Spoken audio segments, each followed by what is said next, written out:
Hello guys, कैसे हो? मुझे लगता है आप लोग बहुत अच्छे होंगे। और वेरी वेरी गुड आफ्टरनून, क्योंकि दोपहर हो गई। कल से बहुत ज़्यादा कमेंट आ रहे हैं कि भैया क्या 21 और 22 जून का एग्ज़ाम डेट कंफर्म हो गई क्या? एक बार वीडियो ज़रूर बना दीजिए। मैं उसी को लेके इस चीज़ पे बताने आए कि क्या है क्या नहीं। और सबसे ज़्यादा इस बात पे बात कही गई कि पेपर को कैसे अटेम्प्ट करें, पेपर को कैसे किया जाए, जिससे कि कुछ लोग बहुत लोग ऑफलाइन अभी से कर रहे होंगे। पेपर आपका एग्ज़ाम जो है, एग्ज़ाम आप बिल्कुल डाउट निकाल दीजिएगा, एग्ज़ाम आपका ऑफलाइन ही होगा, ऑफलाइन ही होगा, ठीक है। इसकी टेंशन बिल्कुल मत लीजिएगा। और ऑफलाइन की बहुत लोग प्रैक्टिस करें तो उसको पेपर को अटेम्प्ट कैसे करें। अब बहुत चीज़ें होती हैं कि मतलब सब कुछ तो नहीं पढ़ा जा सकता, किस चीज़ को हम छोड़ें कि छोड़ दें, जिससे कि और जैसे कोई चीज़ छोड़ोगे तो कहीं पे और उस टाइम को और कहीं देना पड़ेगा, तो वो तो देना ही पड़ेगा। और जो टारगेट सीरीज चल रही है उसे तो ज़रूर ही फॉलो करो। सबसे पहले हम इस चीज़ को देख लेते हैं कि पेपर कैसे अटेम्प्ट करें। इस तो चीज़ तो मैं आपको अभी क्या नाम प्रूफ भी दिखाऊंगा, कब एग्जाम में सब कुछ एग्जाम भी बताएंगे कि एग्जाम आखिर होगा कब। तो सबसे पहले देख लेते हैं कि पेपर को अटेम्प्ट कैसे करें। जैसे कि एग्जाम में चार आपके सब्जेक्ट हैं, चार सब्जेक्ट हैं, ठीक है। चार में हिंदी है आपकी, ठीक है, हिंदी है, रीजनिंग है, मैथ है और जीएस है, ठीक है। हिंदी में आप क्या कीजिएगा कि रुक जाओ एक मिनट। सबसे पहले आप हिंदी में क्या कीजिएगा, हिंदी में आप कितने 37 क्वेश्चन है, 37 क्वेश्चन है, 37 के 37 क्वेश्चन, 37 क्वेश्चन पता कैसे कीजिएगा कि जैसे मतलब ये क्वेश्चन दिया गया है कि आराम कुर्सी में कौन सा समास है, द्वंद्व समास नहीं हो सकता। और सबसे पहले क्या तुम क्वेश्चन कुछ भी किया करो तो उसमें एलिमिनेशन साथ में लेके चला करो। अपने माइंड कोई भी क्वेश्चन देखते हो, पढ़ते हो, कोई भी क्वेश्चन पढ़ो तो उसे साथ में एलिमिनेशन किया करो। कभी कभी क्या होता है कि आप लोग कहते हो कि हमसे क्या नाम आता हुआ क्वेश्चन गलत हो जाता है। आते हुए क्वेश्चन को सही करने का एकमात्र एक और तरीका ये है कि सबसे पहले एलिमिनेशन करते चलो, क्योंकि फिर आता हुआ गलत ही नहीं होगा। तो सबसे पहले आपको क्या पता होना चाहिए कि क्वेश्चन आराम कुर्सी है, आराम के लिए कुर्सी, कुर्सी आराम के लिए होती है, द्वंद्व समास नहीं हो सकता, कर्मधारय नहीं हो सकता, अव्ययभाव नहीं हो सकता, बच्चा क्या तत्पुरुष, और तत्पुरुष ही होगा इसमें। तो आप मतलब कि साथ में एलिमिनेशन मेथड लेके चलोगे तो क्या नाम जो 2-3 क्वेश्चन का फर्क आता है वो क्वेश्चन आप लोगों का आराम आराम से होने लगेगा। सबसे बेस्ट होता है एलिमिनेशन मेथड किस मिस्टेक से बचने के लिए, आता हुआ क्वेश्चन गलत हुआ। देखो आते हुए क्वेश्चन को गलत से बचने के लिए केवल दो ही चीज़ें सबसे इंपॉर्टेंट है, तीसरी चीज़ कोई बताए तो समझो वो फेंक रहा है। नंबर एक रिवीजन, ज़्यादा से ज़्यादा जो पढ़ा है उसे बहुत ज़्यादा रिवीजन। और नंबर दो एलिमिनेशन। वीडियो पूरा देख लो, कहीं आप आपके ही काम का, क्योंकि मेरे काम का नहीं कि हाँ कि कुछ इसमें हम नया बता देंगे, ठीक है। आप हिंदी को सबसे पहले उठाइएगा, क्योंकि हिंदी सबके लिए इंपॉर्टेंट होती है। और हिंदी को 10 से 12 मिनट में कर भी दोगे। पता कैसे कर दोगे? पूरी हिंदी को आप हमेशा करके चलिएगा कि ऐसे जैसे कि ये क्वेश्चन हो गया, इस पे आंसर लगा दिया, इस वाले पे आंसर, ठीक है, इस आंसर पे लगा दिया, सबके आंसर लगाते जाओ, सबके आंसर इस पे लगा दिया कि ये सही है, कि ये सही है, जिस पे लगाओ सबके ऐसे टिक लगाते जाओ आंसर पे कि हम श्यामल का श्यामला, शाखा मृग का बंदर, और कि प्राय पुल्लिंग के होते हैं क्या नाम समुद्र का। अब जैसे तूने पूछा किस किस शब्द का प्रयोग एक वचन में होता है, इस क्वेश्चन को आपको नहीं पता है, अब क्या करोगे? इस क्वेश्चन पे ऐसे गोला कर दो, उसी पेन से तुरंत ही इस पे गोला कर दो। जब इस पे गोला कर दोगे और अगला क्वेश्चन पे आ जाइए, अलमारी में कपड़े पड़े हैं, कर्ता कारक हो ही नहीं सकता, ने होना चाहिए, कर्म कारक में होना चाहिए, अलमारी में क्या नाम, अलमारी में क्या नाम, ठीक है, में पर से किस में होता है, अधिकरण में होता है, संप्रदान के लिए होता है। तो इनको साथ में एलिमिनेशन मतलब 1 सेकेंड भी एक्स्ट्रा नहीं, लेकिन बस नज़र ही तो डालनी है। क्या इसके बाद भी कोई ऑप्शन हो सकता है? बस मैं बता रहा हूँ जिनके गलत होते हैं, जिनके एक ही बारे में गलत होते हैं उनके लिए, सॉरी, जिनके एक ही बारे में सही होते हैं उनके लिए मेथड नहीं है। इस पे ऐसे टिक लगा दिया, फिर बनाकर शब्द में कौन सा प्रत्यय कर रहे हैं तो इसमें लगा दिया। और जो नहीं हुआ, जैसे तरावट में है, जैसे चलो यहाँ पे तो ऑप्शन हो गया, आपको नहीं पता, इस पे गोला कर दीजिएगा। जब क्या नाम 38 क्वेश्चन पूरे, बहुत सारा 37 क्वेश्चन आप लोग पूरे अटेम्प्ट कर दीजिएगा। 37 क्वेश्चन अटेम्प्ट करने के बाद ज़्यादा ज़्यादा आपके चार क्वेश्चन आप लोगों के मान लो छूट गए, उनको छोड़ दीजिएगा एज इट इज, जैसे भी छोड़ेंगे मतलब गोला करके। जब आप पेपर पलटोगे तो आपको पता रहेगा कि मेरे से मतलब ये वाला क्वेश्चन मैंने सॉल्व नहीं किया है, ठीक है। और जब OMR सीट भरो तो ये मत करो 76 तक भरा है और अगला जब क्या नाम 78वां भरो तो क्या नाम 77 पे ही क्या नाम गोला करने लगो। बी का ऑप्शन इसमें कौन सा है, जो भी हो, इसमें सी है तो आप सी वाले सर 77, तो वहाँ पे 77 OMR सीट में भी याद रखो कि हमें 77 नहीं 78 नंबर ही गोला भरना है, 78 नंबर ही गोला भरना है। और गोला भरते कैसे वो भी देख लीजिए। अब जैसे कि आपका गोला ए है, ऐसे ही तो होता है, ऐसे ही तो होता है। अब आप लोग पता है हमेशा स्टार्ट करो अंदर से नहीं, एक बार बाहर से, एक बार ऐसे करके बाहर से स्टार्ट कर दो। मतलब यहाँ पे थोड़ा उसमें क्या नाम डिस्प्ले पे तो उतना नहीं बन पाएगा। ये जब एक जैसे कि एक बार आप बाहर से ऐसे करके आ गए मतलब गोला करके, तो आपका इतना स्पेस अंदर का खूब स्पीड में पेन चलाने को मौका मिलेगा।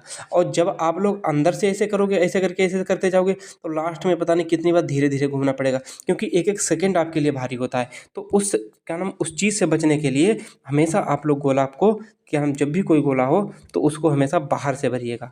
गोला को हमेशा बाहर से भरिएगा, कोई भी गोला हो। जैसे एक गोला है, इसको जैसे रेड से भरना है, ब्लैक से भरना है, क्योंकि ब्लैक ही पेन होता है, तो आप लोग उसको अंदर से ऐसे करके बाहर से मतलब पहले एक लाइन खींच लीजिएगा, फिर स्पीड से ऐसे ऐसे करके दीजिएगा, तो इसमें सेकंड बचेंगे। और जो लोग बाहर से क्या नाम अंदर से करते रहते हैं, पहले स्पीड पकड़ लेते हैं, फिर धीरे धीरे धीरे धीरे धीरे ऐसे ऐसे करके, क्योंकि बाहर ना निकल जाए इसलिए।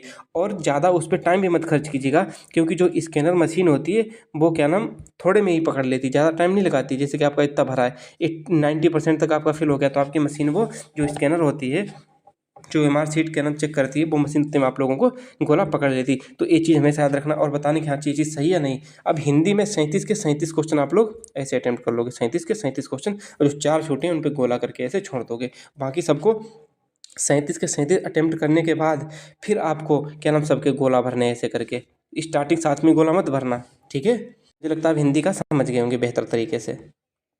यस, ये देखो शायद हमने हाँ देखो क्वेश्चन कराया भी था, जो क्या नाम हमने पुरस्कार और सम्मान कराए कि चिराग शेट्टी, चंद्रशेखर शेट्टी ने किस खेल के लिए संबंधित मेजर ध्यानचंद खेल रत्न पुरस्कार 2023 जीता, तो बैडमिंटन का जीता था। तो आप लोग क्या करोगे इसमें क्या नाम जीएस में आप लोग पूरे 38 नहीं अटेम्प्ट करोगे, 10-10 का टारगेट करोगे, 10-10। कोई 15 कर सकता है, लेकिन हाँ 10-10 कम से कम क्वेश्चन पे टिक लगा लिए, 10-10 पे 10 पे टिक लगाओगे। जैसे कि इसमें इसमें क्या था, बैडमिंटन था, बैडमिंटन पे टिक लगा लिया। एक क्वेश्चन नहीं पता छोड़ दीजिए, पता है तो क्या नाम इस पे गोला मत कीजिए और इस पे टिक लगा दिए कि फिलीपींस की राजधानी मनीला है और भारत में राष्ट्रीय एकता दिवस कब मनाया जाता है, 31 अक्टूबर को मनाया जाता है। तो ऐसे करके टिक मारते चले जाओ हर चीज़ के, ठीक है। जब टिक मारते चले जाओगे तो एक बार में आप लोग सीख जाओगे कि क्या क्या है सही है क्या गलत है, और क्वेश्चन पेपर ऐसे ही सॉल्व किया जाता है। और अब भाई मैथ की बात, मैथ है, मैथ में भी आपके 20 क्वेश्चन आएंगे, 10-10 करके आप सॉल्व कीजिएगा, 2 शॉर्ट में, मतलब 2 शॉर्ट में आपके मैथ के क्वेश्चन हो जाएंगे। मैथ मतलब कि 10-10 क्वेश्चन पे मतलब कि क्वेश्चन सॉल्व कर लिया, ठीक है। आपने क्वेश्चन सॉल्व कर लिया, आपने क्वेश्चन सॉल्व कर लिया 10-10 क्वेश्चन करके। और मैथ को कभी पीछे रफ्तार पे मत जाइएगा, रफ्तार पे कभी भी पीछे मत जाइएगा, वहाँ कहते भी उनकी सुनते रहो मजे में, ऐसे ही टाल दो उस बात को। पता क्या, ये आपका मैथ का क्वेश्चन है, तो मैथ के क्वेश्चन देखो यहाँ पे भी जगह होगी या यहाँ पे जगह होगी, यहाँ पे जगह, आपको जगह कहीं ना कहीं मिल जाएगी और वहीं पे सॉल्व करना शुरू कर दीजिएगा वहीं पे। ये नहीं कि मतलब पीछे पेज पलट के फिर जा रहे फिर देख रहे, बहुत टाइम वेस्ट होगा। पीछे रफ करके कभी भी जाइएगा, तुरंत ही यहीं पे भी लिखना पढ़ना जो कुछ भी करना है यहीं पे शुरू कर दीजिएगा पेज पे ही, ठीक है।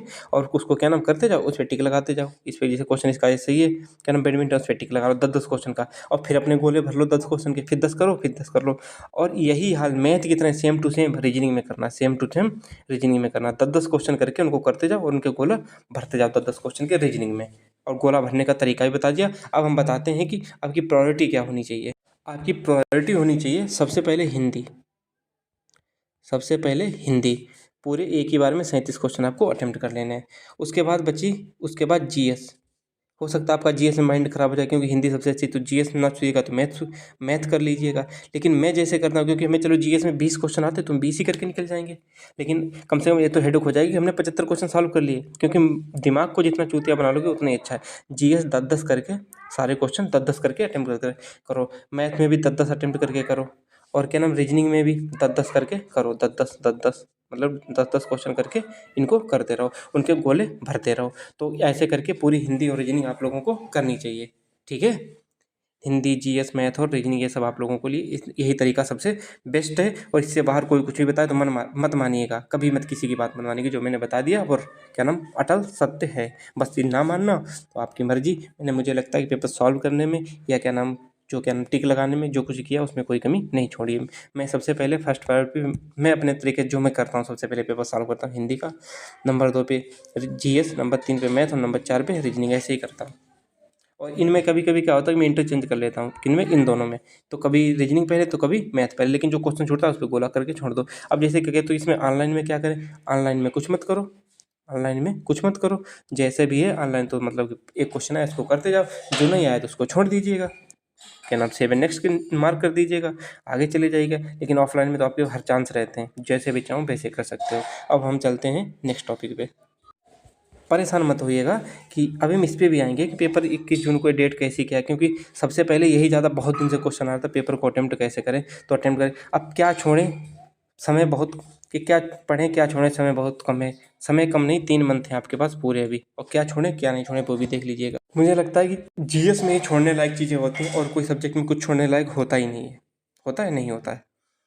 तो जीएस में आप जैसे कि भारतीय इतिहास है, भारतीय इतिहास है, भारतीय इतिहास में आप नॉर्मली पढ़ना चाहो तो मध्यकालीन भारत, मेडिवल इंडिया, मध्यकालीन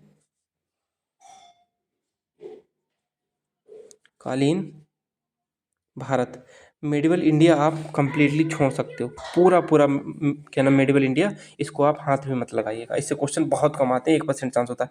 और मतलब ये थोड़ी टफ भी है, इसको याद करना भी टफ है। लेकिन जो नॉर्मली युद्ध हुए छोटे मोटे, और क्या नाम किसके वंश के, क्या नाम किस धर्म की स्थापना, वंश, ये नॉर्मली छोटी छोटी चीज़ें याद कर लीजिएगा कि सजदा पैगोदा किसने शुरू किए थे, या क्या नाम घोड़ा दागने की प्रथा, और जो खिलजी थी मार्केट, जो बाज़ार शुरू हुई थी, मीना बाज़ार किसने शुरू की थी। ये छोटी छोटी चीज़ें मतलब नॉर्मली पढ़ लो, बाकी डीपली छोड़ दीजिए। मध्यकालीन भारत में कहता हूँ इसे छोड़ दीजिए। एक क्वेश्चन आया भी तो आप हो सकता है कि इसके चक्कर पड़े ना कर पाओ, लेकिन इसको आप छोड़, मेरी सलाह रहेगी कि आप मेडिवल इंडिया छोड़ दीजिएगा।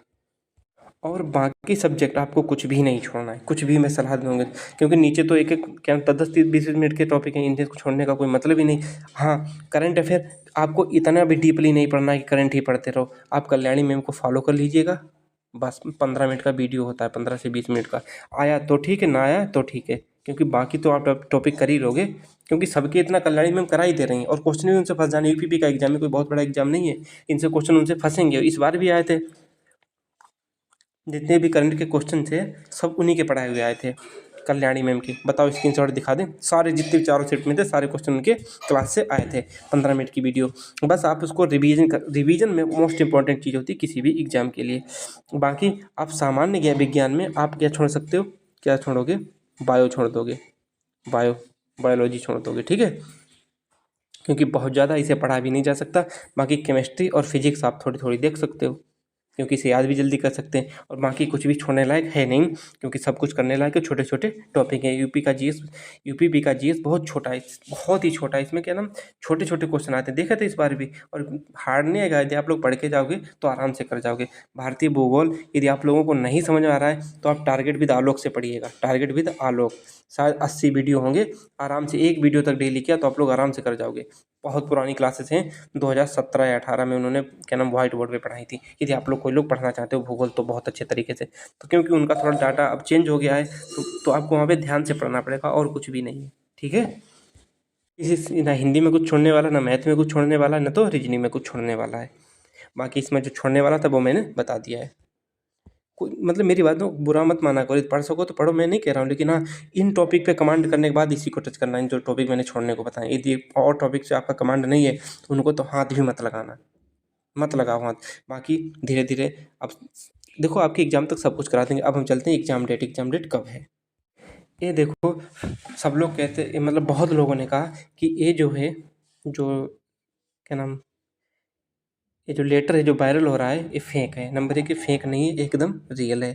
पहले तो ये हम आप लोगों को क्लियर कर दें। और मैंने इस डेट को आने से पहले ही, जिस दिन आया था एक दिन पहले ही वीडियो बना दिया था, एक याद रखना, इसको मैंने एक दिन पहले ही वीडियो बना दिया था आप लोगों के लिए, ठीक है।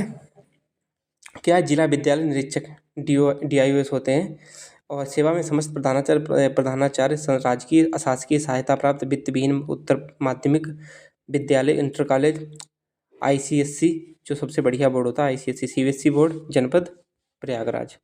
इसमें लेटर क्या है, उत्तर प्रदेश पुलिस भर्ती एवं प्रोन्नति बोर्ड द्वारा आयोजित कराई जाने वाली विभिन्न भर्तियों में ऑफलाइन परीक्षा केंद्रों की सूची उपलब्ध कराए जाने के महोदय, क्या नाम, जाने के संबंध में महोदय, क्या हुआ, एक समिति बनाई गई थी। उनको क्या नाम एक ही बार में, अब बार बार क्या नाम कभी इनको एग्जाम सेंटर नहीं ढूंढने पड़ेंगे, अब ये खुद एग्जाम सेंटर ढूंढ लेंगे, क्योंकि इनके पास लिस्ट होगी। अभी बस एक समिति है वो इनको रिपोर्ट क्या नाम दे देगी, और उस समिति के आधार पर कि मतलब एग्जाम सेंटर बना दिए जाएंगे। क्या इस बार कह रहे थे कि क्या एग्जाम जो सेंटर है इस बार होम डिस्ट्रिक्ट मिलेगा, होम डिस्ट्रिक्ट मिलेगा, बिल्कुल नहीं मिलेगा। इस बार होम डिस्ट्रिक्ट नहीं दिया जाएगा। आपको बॉर्डर डिस्ट्रिक्ट मिल जाए या क्या नाम दूर का डिस्ट्रिक्ट मिल जाए, लेकिन होम डिस्ट्रिक्ट आपको बिल्कुल नहीं मिलेगा। HD होम डिस्ट्रिक्ट आपको बिल्कुल नहीं मिलेगा, ठीक है। मैं कह रहा हूँ कुछ समझ के ही बता रहा हूँ। और इसमें अब एक चीज़ ये बताइए कि यूपी पुलिस में जो भर्ती बोर्ड ऐसी कौन सा एग्ज़ाम है जो इस टाइम पे ऑफलाइन कराने लायक है? कोई वैकेंसी निकली हुई है जिनका एग्ज़ाम ऑफलाइन होगा, जो उसके लिए वो मांग रहा होगा? खाली एक यूपी ही तो वैकेंसी है जिसके लिए आप क्या नाम भर्ती बोर्ड मांग रहा है, और तो कुछ है नहीं। बताओ, ओनली यूपी तो है जिसके लिए भर्ती बोर्ड कह रहा है कि हाँ ये ऑफलाइन एग्जाम होगा, और तो कोई वैकेंसी नहीं निकली। तो एक 100% क्या नाम यूपी के लिए ही है। आप इसको दिमाग से निकाल दीजिएगा। आप 1-4 अप्रैल को मतलब पूरी इनकी समिति है, इनको इनका कहने का मतलब है कि आप 10 से 12 मार्च तक 10 से 12 अप्रैल तक आप सेंटर की लिस्ट 100% कन्फर्म हो जाए। सेंटर लिस्ट क्या नाम कन्फर्म कर लेंगे कि हाँ ये इतने सेंटर हैं। जैसे इस बार 2500 समथिंग कुछ सेंटर थे, इस बार सेंटर कितने भी हैं वो सब इनको पहले से ही सब कुछ बना लेंगे, और अचानक 15 दिन पहले एग्जाम डेट दे देंगे। 15 दिन पहले, एक चीज़ और याद रखना, 15 दिन पहले आपको एग्जाम डेट मिल जाएगी। इससे नीचे लिखा है, इसको पढ़ लीजिएगा। और एग्ज़ाम आपका ऑफलाइन ही होगा। और हाँ, जो जो वो है क्या नाम कंपनी की, क्या कंपनी चेंज हुई? कंपनी चेंज नहीं हुई है, कंपनी चेंज नहीं हुई है। और जो क्या नाम ट्रांसपोर्ट एजेंसी थी, उसी के बारे में जो कुछ हुआ उसी ने पेपर लीक कराया था, तो उस पे गाज गिरे और गिरेगी भी और गिरी भी है। तो आप कंपनी चेंज नहीं होगा। यदि कंपनी चेंज होती तो एग्ज़ाम डिले जाता, ज़्यादा नहीं 2 मंथ तक जाता। लेकिन हाँ, अब कंपनी चेंज है नहीं तो एग्ज़ाम इसी लेवल। और हाँ, जब कंपनी चेंज नहीं है तो जैसा एग्ज़ाम पैटर्न, जैसा एग्ज़ाम आया है वैसा ही एग्ज़ाम इस बार आएगा। जो क्या नाम आपका एग्ज़ाम होने वाला मतलब जिस मंथ में होगा अभी बताएंगे, वैसा ही पेपर आएगा और पेपर के बिल्कुल नहीं चेंज होगा। ठीक है, अब हम चलते हैं आपके एग्ज़ाम डेट पे।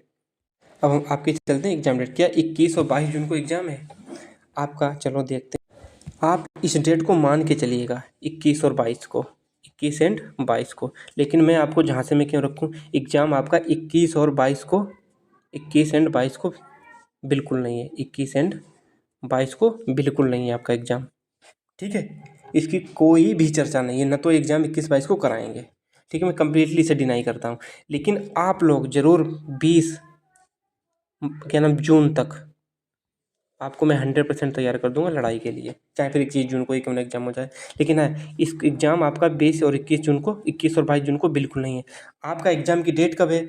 एग्ज़ाम आप देखो, यूपी क्या नाम जो गवर्नमेंट है, जो भी संस्थाएं हैं, जो रिक्रूटमेंट्स बोर्ड हैं, उनको 3 एग्ज़ाम कराने हैं सबसे बड़े। एक तो यूपी पीएससी, ठीक है, यूपी पीएससी, और एक है यूपीपी, और एक है आरओ एंड एआरओ।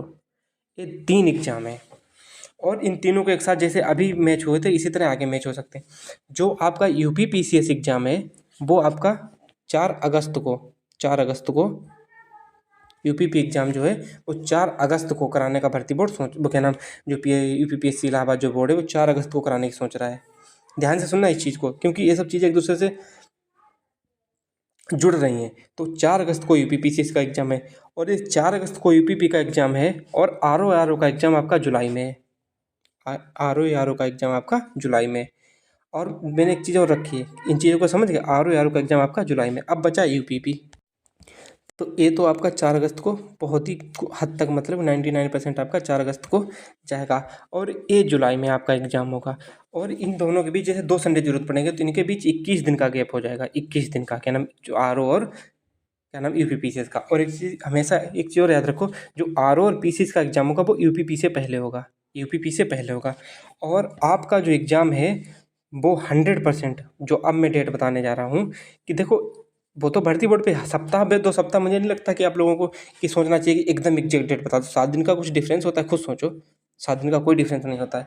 फिर भी हम आपका बता रहे हैं कि आपका मेरे बर्थडे से पहले यानी कि 15 अगस्त से पहले, 15 अगस्त से पहले 11 या 12 को, देखो 90% चांस है 11 और 12 अगस्त को आपका एग्ज़ाम 101% होगा। लेकिन मैं इसे नहीं कह रहा हूँ, आपको मैं जून तक तैयार कर दूंगा एग्ज़ाम। अब पता है, अब हो सकता है कि इसको, क्योंकि 21 दिन का तो अंतर रहेगा क्योंकि 3 एग्ज़ाम है, तो आप लोग हो सकता है कि यूपीपी का एग्ज़ाम आपका जुलाई में करवा दें।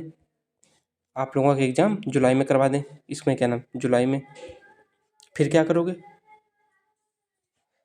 अब एग्जैक्ट डेट भर्ती बोर्ड को खुद नहीं पता, मैं कहाँ से बता दूँ। लेकिन हाँ, इतना एग्जैक्ट जरूर पता है कि आपका एग्ज़ाम 11 अगस्त से पहले होगा।